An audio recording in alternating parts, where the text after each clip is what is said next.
Welcome back to another episode of Archie Sonic Character Files as we explore the histories of the inhabitants on planet Mobius.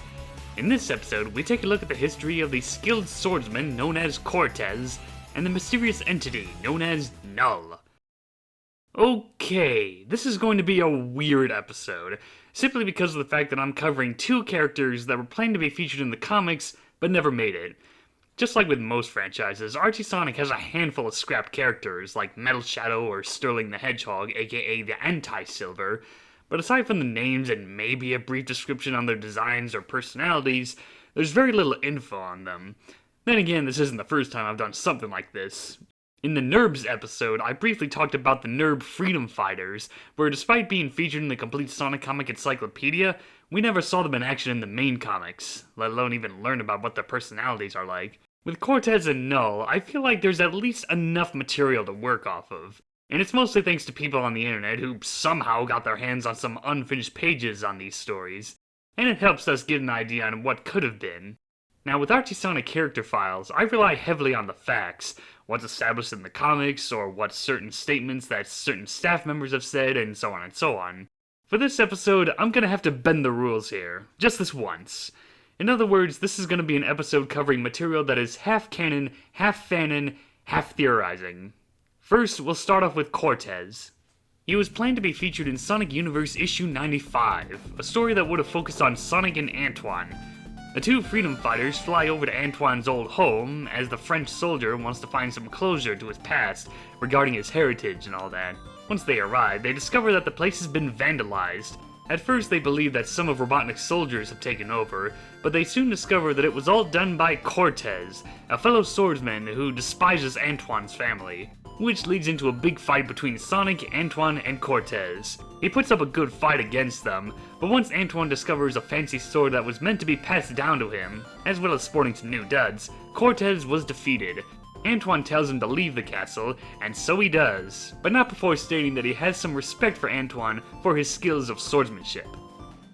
And that's pretty much the basic story of Sonic Universe issue 95, well, one of them anyway. And to start off, yes, I am cheating with the visuals and scripting by using the fan-made restoration version. Yeah, when the pages for Sonic Universe issue 95 showed up on the internet, a team called Archie Sonic Restoration decided to take those pages, splash them with some color, and provide their own lines of dialogue for the characters, since there currently doesn't exist any official scripts or story notes on what was meant to happen.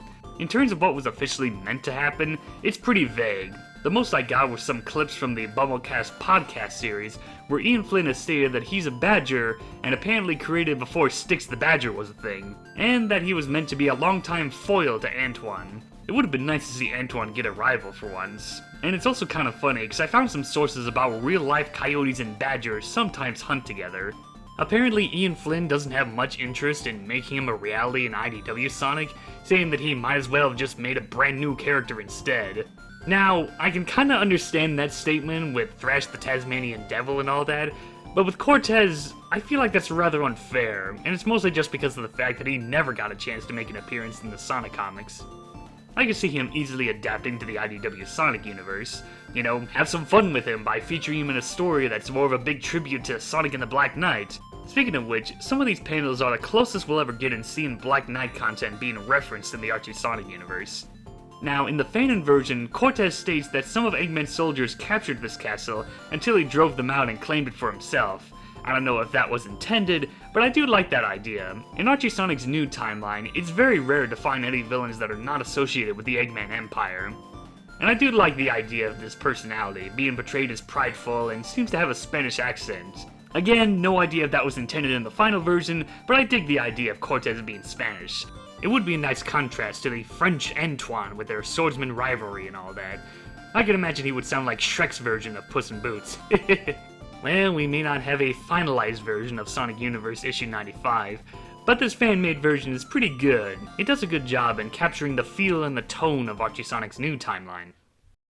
Now let's move on to Null, and this is where things get tricky. All I have to work with are these unfinished pages since there's no official script or anything to go off of in terms of the story.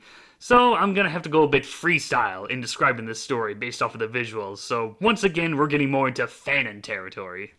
He was planned to be featured in Sonic Universe issue 96, a story that would have focused on Blaze the Cat and Bunny Rabbit. Marine the Raccoon uses the Jeweled Scepter to travel to Mobius to find Sonic for his help, but she ends up meeting Bunny Rabbit instead.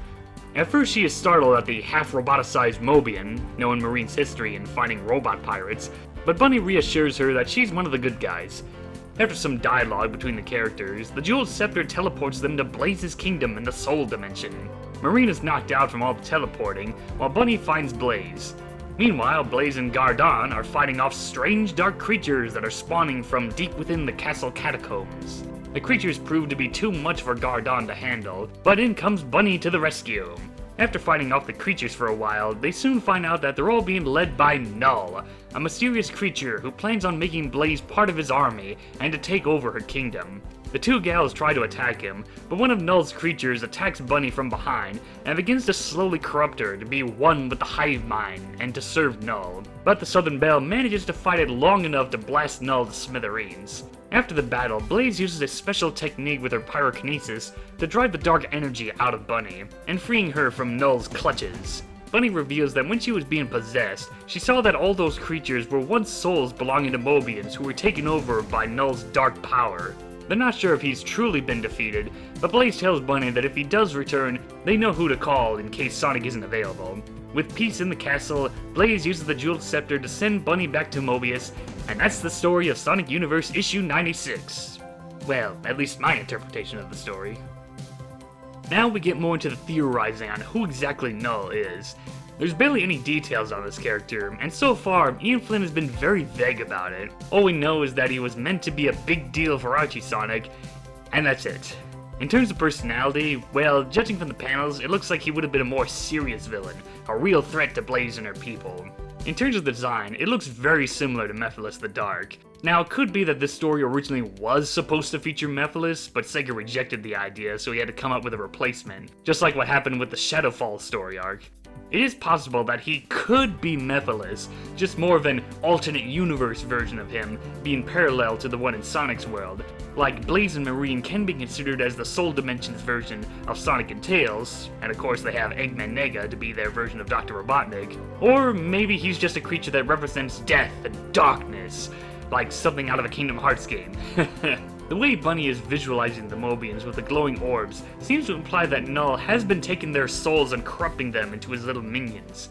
Kinda makes me think this would have been the new canon's version of the pre-leaks from the Dark Mobius universe. One more thing to comment on is the location this story takes place. Judging from the fancy stairs, the stained glass windows, and the room that looks very similar to the one in Sonic Rush Adventure, it looks like this would have been the first time we would actually see more visuals of Blaze's kingdom. Yeah, predating the IDW Sonic version. But I have no idea if they would actually have catacombs or not. That's just more of my own headcanon. And that's all we know about Cortez and Null. A real shame that they never made it into the comics. I would have loved to see more of Cortez in action and figuring out who Null is. Maybe one day we'll get some clarification on what they were meant to do in that Lost Hedgehog Tales project that Ian Flynn has been wanting to finish. And who knows when that'll ever happen. But until then, I gotta juice! Pray for mercy from... Puss! A bullet